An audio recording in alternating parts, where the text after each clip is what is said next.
Olá, amigos, sejam bem-vindos a mais um vídeo do meu canal. Eu sou Lucas Knaip e vamos falar sobre a Fórmula 1. Max Verstappen vence o Grande Prêmio do Catar, mais uma vitória para o tetracampeão mundial holandês. E que vitória, né? De ponta a ponta, não deu chance à concorrência e me impressionou o ritmo dele de corrida, né? Aquele negócio, né? Quando ele encaixa com o carro, é quase imparável o piloto holandês, né? Quando ele se sente confortável, ele é capaz de fazer performances como essa. E assim, uma corrida que, na maior parte do tempo, foi uma das piores que eu vi na vida. Tipo, nada acontecer em pista. Os carros de efeito solo são péssimos, assim, para gerar disputas em pista.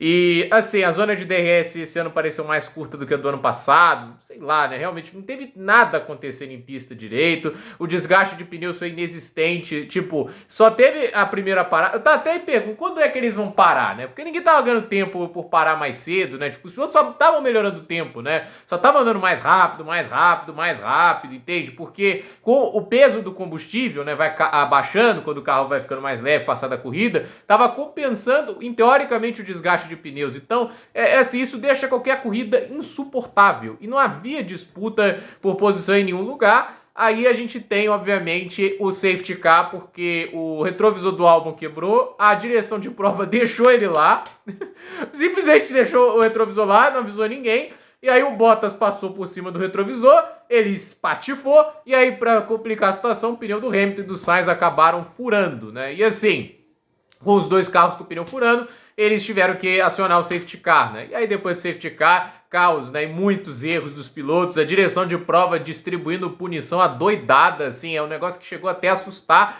Inclusive, há de se ressaltar, a direção de prova voltou com algo que eu não vi há muito tempo. Duas punições, que pra mim deviam ser as punições que a Fórmula 1 deveria aplicar. Drive-thru e stop and go, entende? Essas são as punições que a Fórmula 1 tem que utilizar, entende? Talvez para limite de pista, esse tipo de coisa, você possa colocar uma punição de tempo, né? Mas assim, punição de batida, de infração de velocidade do pit lane, né? Drive-thru, fazer isso antes, pode fazer agora, né? E aí o Hamilton recebeu um drive-thru por ter passado do limite de velocidade do box. E é claro, o Lando Norris recebeu um stop and go de 10 segundos. Para quem não sabe o que é o stop and go, você vai pro box, para 10 segundos, vai embora, não pode trocar pneus, né? Então assim, essas punições voltaram, né? Eu espero que continue, sério mesmo. Eu quero muito que essas punições continuem, porque essas acabam punindo de verdade. Eu vou colocar um exemplo aqui.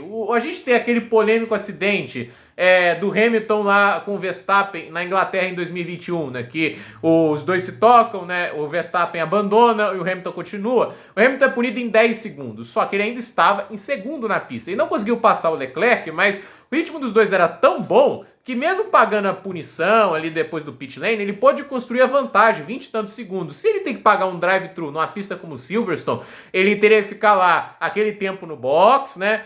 Assim, passar aquele tempo no box, ia voltar atrás do pelotão, tendo que ultrapassar todo mundo e não ia ganhar. Porque assim, com os 10 segundos, ele ganhou do Leclerc por menos de 5 segundos de vantagem. Tendo que escalar todo o pelotão, eu acho até que ele não iria pro pódio. Então assim, o dano por ele ter tido aquele incidente com o Verstappen ser considerado culpado, seria maior. Mas 10 segundos é uma quase não punição, porque ele teve que passar no final dois carros, já que o Bottas entregou a posição para ele, teve que passar o Norris e o Leclerc, que eram carros inferiores. Então, eu acho assim que a punição drive-thru, stop and go, ela é muito melhor, ela é muito mais eficaz. Então, gostei disso, por mais que a atuação da direção de prova tenha sido um completo desastre, né?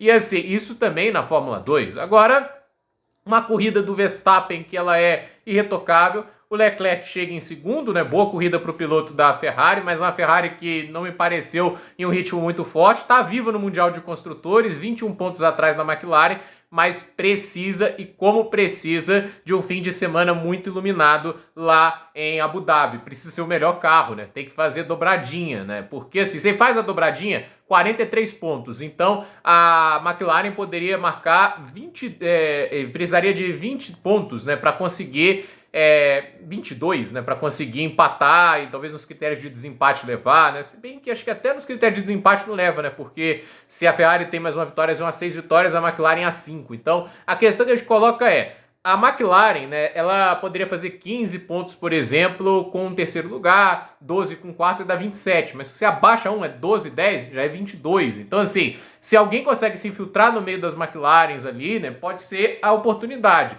Mas a minha questão é, acho que a McLaren vai estar forte no fim de semana que vem. Então, vamos ver o que acontece. O Sainz hoje perdeu uma boa oportunidade de ajudar. Tudo bem que o furo de pneu atrapalhou muito, mas ele também não se ajudou, porque no final da prova ele não conseguiu passar o Pierre Gasly na Alpine, né? Em terceiro lugar ficou o Piastri, a corrida dele bem apagadinha, né? Em quarto lugar o George Russell, a corrida dele é talvez a pior ali, né? Desses que a gente está citando, né? Porque tudo bem que a Mercedes ferrou a estratégia dele, né? Não devia ter parado ele tão cedo. O erro também no pit stop fez que ele voltasse atrás do trânsito e teve dificuldade de ultrapassar, né? Mas de qualquer maneira, o George Russell, ele não teve uma grande performance, né? Desde o início da prova não tinha um grande ritmo. E aí chegou em quarto, ainda salva 12 pontos para a Mercedes. Em quinto, o Gasly, grande corrida para o Gasly na Alpine. Em sexto ficou o Sainz, em sétimo o Alonso, salvando bons pontos para Aston Martin. Em oitavo fica o Guan Yu Zhou.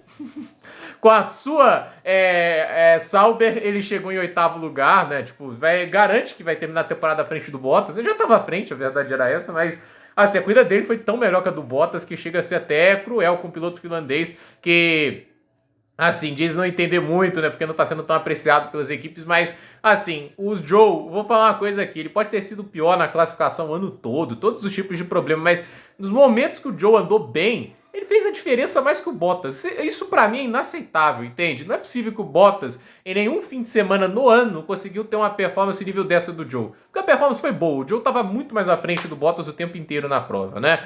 Em nono ficou o Magnussen, em décimo Norris, que marca 2 pontos, porque fez a volta mais rápida, ainda conseguiu recuperar ali no finalzinho. E em 11º foi o Bottas, em 12º agora não faz diferença também não. Teve lá o Hamilton, o Tsunoda, o Hamilton também um dos piores fins de semana da carreira dele, né? E vários outros pilotos que a gente poderia aí falar. E alguns abandonos, né? O Colapinto, coitado, né? Mais um abandono, mais um pro relatório de danos, né? A gente também teve abandono do Ocon, que tá tendo um fim de temporada tenebroso na Alpine.